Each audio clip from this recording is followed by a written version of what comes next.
തിരുവനന്തപുരത്തിന് പുറമെ കൊച്ചിയിലും drug analytical lab ആരംഭിക്കാൻ വർഷങ്ങൾക്ക് മുമ്പേ സർക്കാർ നീക്കം ആരംഭിച്ചതാണ്. പുതിയ ലാബിനായി നേരത്തെ തയ്യാറാക്കിയ സ്റ്റാഫ് പാറ്റേണിൽ മാറ്റം വരുത്തി സർക്കാർ തലത്തിൽ തന്നെ ലാബിന്റെ പ്രവർത്തനം ആരംഭിക്കുന്നത് വൈകിപ്പിക്കാനാണ് പുതിയ നീക്കം. തിരുവനന്തപുരത്തെ മാതൃകയിൽ പുതിയ ലാബിനായി 79 തസ്തികയ്ക്ക് ഡ്രഗ് കൺട്രോൾ വിഭാഗം അനുമതി തേടിയെങ്കിലും 30 തസ്തികയ്ക്ക് മാത്രമാണ് സർക്കാർ അനുമതി നൽകിയത്.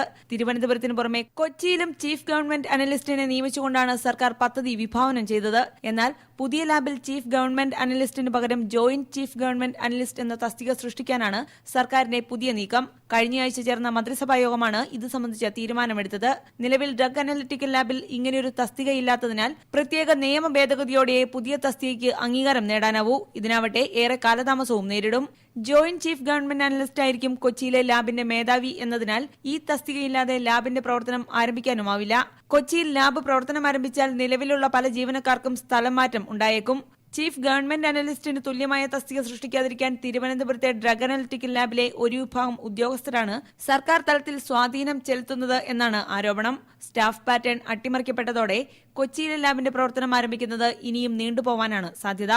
Greeshma S Nair, Thiruvananthapuram, India vision.